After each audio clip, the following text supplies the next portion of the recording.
Guys, one of my viewers had actually, and I feel badly about this because he, off of my advice, he went and got these injectors that I'd showed y'all here a video or two ago.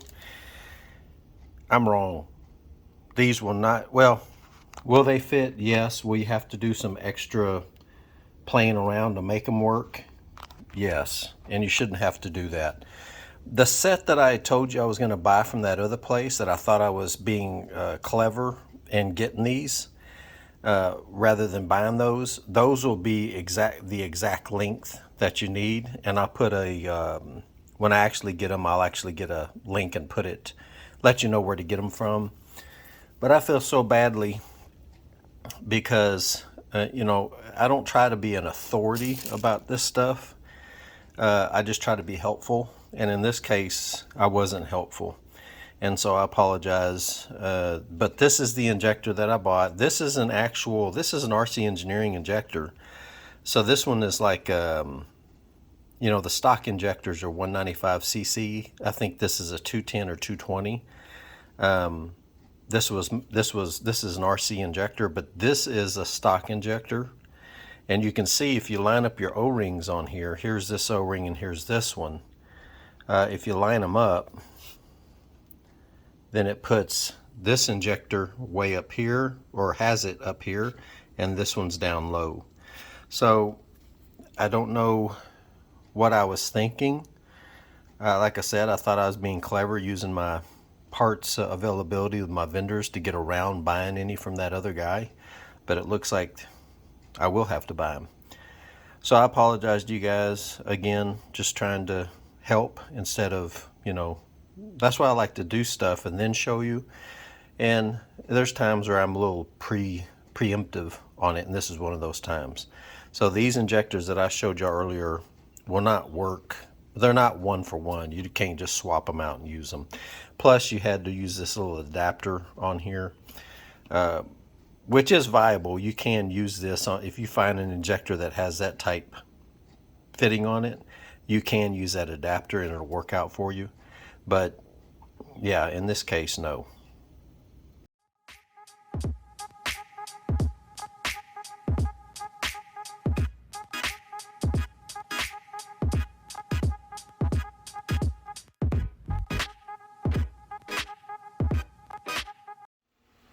Okay, so next step, we're going to put in this glow shift gauge. And of course, the part number, if you're going to go with this one, is a GS3G02 3-in-1 white boost with digital EGT and temp.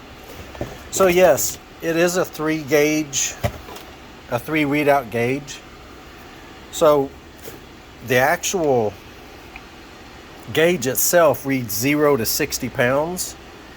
And the drawback on this that I don't like that much is that it doesn't show vacuum.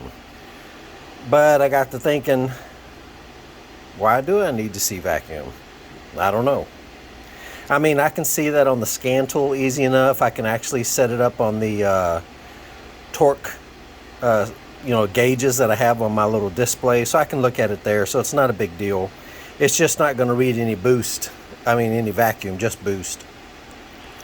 So inside this little LED area right here is where you're going to have your readouts for your exhaust gas temperature. And the other one, the temperature of that one, you can make that read anything. I specifically have it for oil temperature because even if you have a scan tool, a factory scan tool, there's no PID for oil temp. Your oil pressure, I could use it for that, but by the time you lose oil pressure, typically on most vehicles, and you see the little, light, the little genie, if you don't act super fast, it's over. So it's kind of pointless to know what the oil pressure is for the most part. I mean, yeah, sure, you could probably catch it and be preemptive on it and save your motor by turning it off early, but I've never had an issue with oil pressure on a Saturn, except one time when I had a leaking oil pressure sender. And that's exactly what I did. I saw that light come on, and I think within half a second. I turned that engine off, put it in neutral, and coasted into a car wash and got towed the rest of the way home. So now you could use it for air temp, but of course these cars do have air temperature. There's an air temp sensor, there's a PID for that. You could use it for coolant temperature, but again, there's a PID for coolant temperature. Basically any temperature you wanted to monitor, you could do that, but again, the only one that I don't have access to is the oil temp, and that's what I got it reading. Now EGT, that's real popular on diesel engines, but you can use EGT, exhaust gas temperature, and by the way, this is what it looks like. You can use EGT temperatures to tune with. Even on a naturally aspirated car, you can do that. Timing, fuel, things like that. So you can use it. And when we go to tune the Det 3, Lord, I hope that works. But when we go to tune it, I'm going to be kind of researching and showing you what I'm talking about as far as what you look for. Now, when I was doing this, I was going to hook up the boost. It comes with a boost pressure sender. And the sender I have hooked up already on that manifold log that I made, or that I bought and I installed. But that sender would have screwed right into this threaded portion right here, and then you can, this is a T to put in line to a vacuum hose, to where you can then record. This is like just a fitting you could use. Now this did not come with that gauge set, you actually have to buy it. But it says right here, glow shift, 3/16 map line sensor port, and this is a glow shift product. So you can find that if you don't want to mess around with, basically tapping it and all that stuff into your car. It comes with the mounting base here, and it gives you some 3M tape to mount it down with. It comes with all your nuts and bolts and stuff that you need. Now, what I'm going to do back here, these bolts here, this is where, like, let's say that you weren't going to use this mounting cup and you had like a panel. You would cut the hole to this size in the panel, and you would put the gauge into the hole, and on the other side of the gauge, or on the other side of the deal, you would put this on, which would sandwich your panel onto the bolt, or onto the gauge, like that. Now on these here, you can see they're not that long to reach, but they do include some extenders. This is what the extender would be. You would take that nut off and use this extender. You would screw this onto here like that, and then this nut here, these are a little bit larger nuts, that's what you would put the threaded part through here, and then put the nut on the other side. So the reason you might need that is if your panel is pretty thick and you need a little bit extra thickness to make this holder work. But we're not doing that. We're going to use the cup. Now on the cup, they include, it's almost like a piece of 3M tape, but it's kind of felty. And this felty cup slides onto the back of this, and it has an opening on the back here, so all of your connections can go through there and fit in there from your wiring. So, and those are all pretty much plug and play back here. The directions show you which plug does what, and so pay attention to that. Make sure you get the right ones in there. One is going to be for the power, ground, and the light, for your dash lighting. Of course, the other one's going to be for your EGT, the other one's going to be for your boost gauge, and the other one's for temperature. Okay. This shroud, I'm going to use it. You don't have to use it, but I'm going to use it because I know on sunny days it may be kind of hard to see it. Now, it does have settings in here for when you hook up your power, you're going to get a switch 12 volt and a ground, and then the other is a constant 12 volt. Now the switch 12 volt,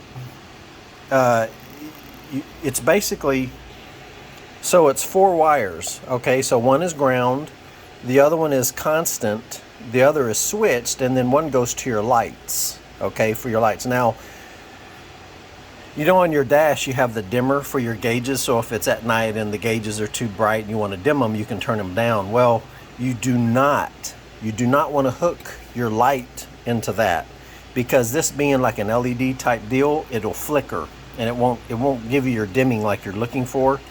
So you're just going to hook it up to a wire that when you cut on your headlights, that gives it power. You do not want to feed it into your dimmer.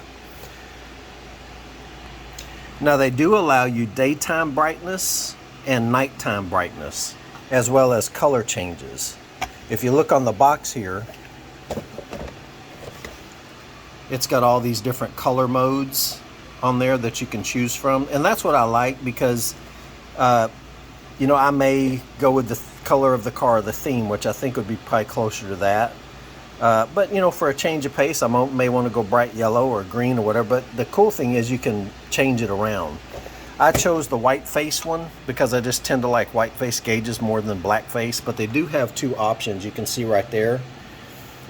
So now that I see it, and now that I have it in hand, I might have went with this other one, the black faced. But again, it's kind of semantics, because I don't want too much of a difference inside the dash. And right now that Autometer one is a white face gauge, so it's no big deal. I'm obviously not gonna now try to send this one back. I've had it for a minute. I doubt they even remember me buying it. But so anywho, we're gonna use this one. And like I said, you can dim it or brighten it for daytime, and then you have a separate setting, dimming and brighten it for nighttime. Looks pretty cool. However, if you don't already have a gauge like that to where you can just tap into the existing lines, down here in the passenger compartment, you're going to want to take a voltmeter, and you're going to want to find a 12 volt source constant, and of course a switched 12 volt. Now down here I didn't find any like headlight on, power on kind of scenario. So you're going to have to run a wire from the gauge over to your stalk, over to your switch wiring that's under your knee panel right there. And you're going to have to find the wire that way. And of course, with a voltmeter hooked up, you want to find the wire that's coming out of that headlight switch that is hot when the headlights are turned on, whether it's in park or full headlights. And just use that wire, because here you're not gonna find one. And what is easiest with fuses like this is to do one of those add a fuse wirings. And that's basically where you're going to pull the fuse, and you're going to tap. There's a little short lead of wire that has like fuse blades on it, and you're going to stab that into where the fuse is at. And then you put in the current fuse into that. So now you still have power going to the fuse, but now you have power going to your wire hookup that you can tap into. So these are these add a fuses I was talking about. So you're basically going to take your stock fuse out. You're going to put this in as the fuse. And then you can see it has two fuses out here. So one thing to pay attention to, and of course, I don't know why, I'm sure y'all might know, but when you're using these, you see how it's got two ports for two fuses? I don't know why that is. I put the fuse in this first block here thinking that somehow, some way it makes its way out this wire. So I plugged it in, did my checks, key on, engine off, all this stuff, and key on. Nothing, no voltage.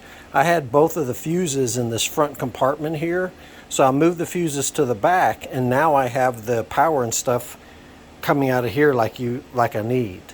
So I do not know why it's got that extra set. Now these things did come with some fuses. They look like 15 amp fuses, but I don't know why.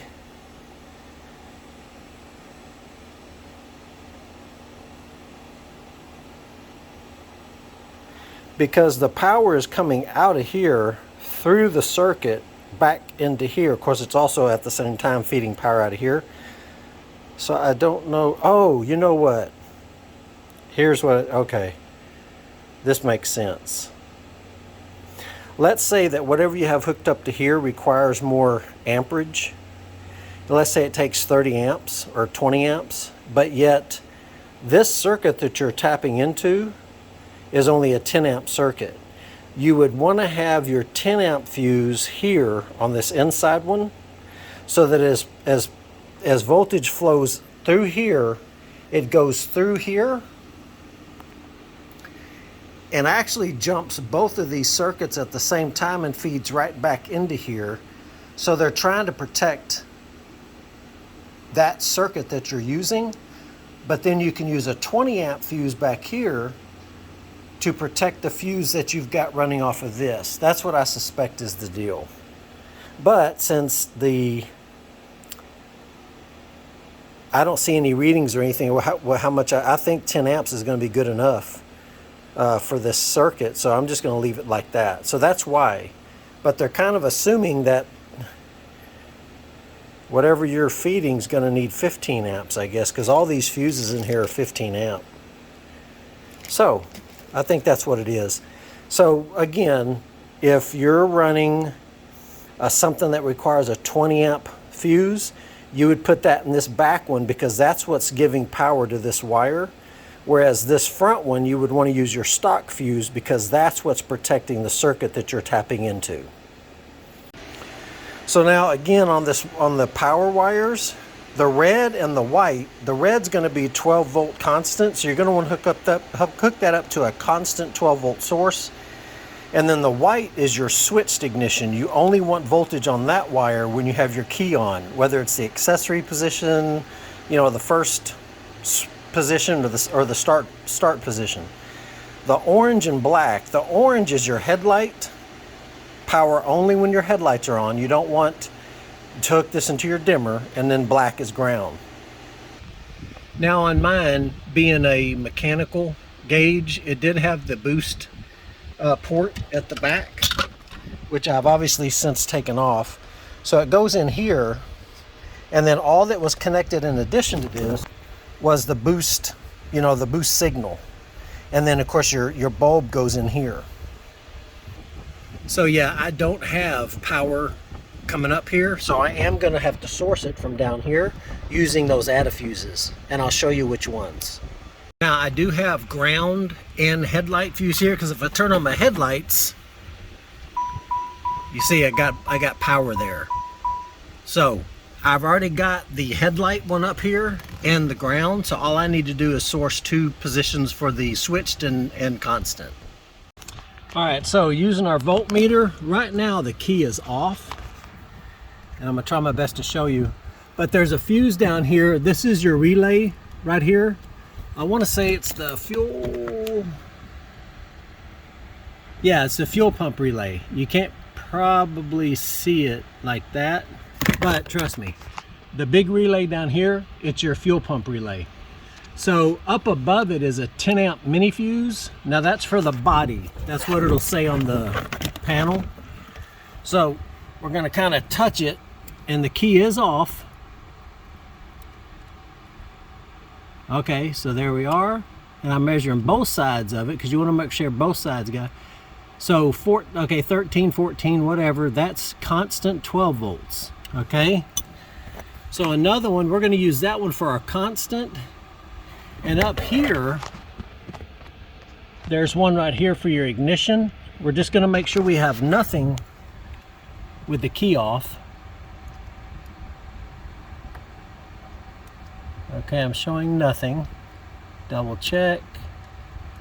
Nothing. Because sometimes these, you got to really dig around on those heads to find those little metal parts.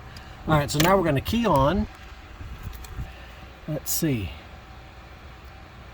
All right, so now we got volts. So this is going to be our switched ignition. The top one here is switched. This one down here above the 10 amp, above the relay, that's going to be your constant. And we're going to be using both of those. All right, so you can see I got it in here, and I'm running behind this board here. Now they're going to just do a UE and go right back the opposite way because I'm going to be running the wires up through there. But you can see that once the fuse adapter's in there, the fuse stabs on top of there just like it normally would. Okay. I was going to try to use the current gauges mounted cup mount, but this is a different width, so I'm probably going to have to use this. I don't really want to, because I'm not sure how well this 3M tape is going to hold this down to basically the textured dash. I'm not sure. I guess it will. I guess I'm going to be finding out. But I'm not trying to reinvent the wheel here. I'm just trying to get this thing mounted and be done with it. So just so you're clear, you're going to want to run all your wires, okay, up into the dash and up through your hole in the dash. And then coming out of the hole, you're going to want to feed them in through here first, okay? So you're going to have, the wires coming in back here, and you're going to have them all just, puking out the front here. Then you're going to attach them or snap them all into their appropriate fittings. Then you're going to drag it back into the cup. And of course the cup, it's going to hold it because it's got that felt piece inside here. And like I said, this felt piece is going to come like a piece of tape like that. You just tear off the back and just put it about, it's not evenly mounted in here, but it's close enough. Just enough to where when it gets put in here, this whole portion here has some contact being made. And so it holds it nice and firmly. I don't want to put it on here. I've had it on there already before, and when I took it out, it had bunched up right here. So I'm not going to be putting it on and off, but I meant to show you, and I think I did, and I might just show you here in a second. I think I had some footage there, but so anyway, this will slide right in here like that, and it's already kind of grabbing onto it just even right at this point right here, because you don't want to put this on first, because then you're not going to be able to slide that in there without having to take it back off again, which you could damage that tape here further. And that's just one more. Just know the proper way to do it is feed the wires through first, have them coming out, plug it in, then feed them back in and shove this thing inside there. And then of course, once that's done to this base, you're going to stand this up on here like that. And then you're going to put this long through bolt with this bolt and this washer that they include inside with the kit. And that should be as straightforward as it can get. All right, so it's just wired in temporarily right now, but looks pretty good. So I'm going to do the base now, get that put on there, and then this should be a pretty much done deal. When I turn on the headlights, it dims. Of course, I can select the dimness on that. So, but anyway, I don't know, that EGT says it's 200 degrees. That don't sound right. Oil temp is 90. Is that what it's saying? 90? So we'll see once maybe it starts off there. I don't know. All right, so there it is. I did end up using the 3M base because this base on this one, the original one, was not wide enough for the base over here. And I'm shaking again. Look at that. So, but outside of that, I got to kind of level it because you can see it's not level down there, and I'll do that in a little bit. But so key off. Now we're going to turn the key on.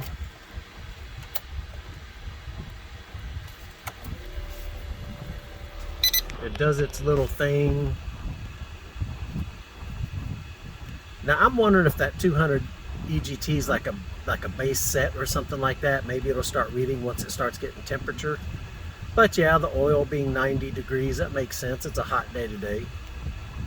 So I'll start it up here in a little bit. I won't be seeing much in the way of the boost, obviously, because there's no boost and it doesn't read vacuum like I noted. But I like it. I think it looks pretty darn cool. All right, so it started. Get in close.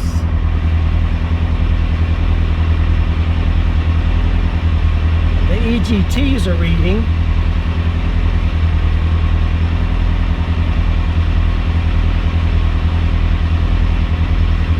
I want to see that oil temperature change.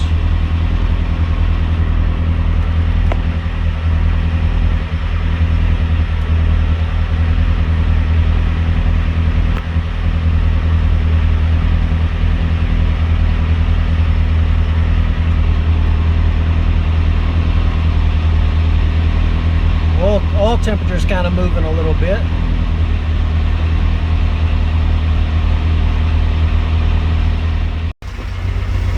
So now oil temperature is up to 120, and exhaust temps apparently are up to 562, which I think for naturally aspirated, that's about right. You can see the air fuel ratio right next door, 14, 15, somewhere in there. Now, I gotta correct something that I told you. When you're using these, you have to put a 10 amp fuse in each one, because it only powers through here. It's not protecting that circuit there. And I actually saw that my torque, my OBD2 connector wasn't powering up, and that's why. So just find 2 more 10 amp fuses. They include, I don't know if you'll get the same ones I did, you probably won't, but these are 15 amp. So you want to use the same amperage that was in that cavity to begin with. So just put 2 10 amp fuses in there, and Bob's your uncle. Because now my OBD2 port is working, and I've got actual information over here now. So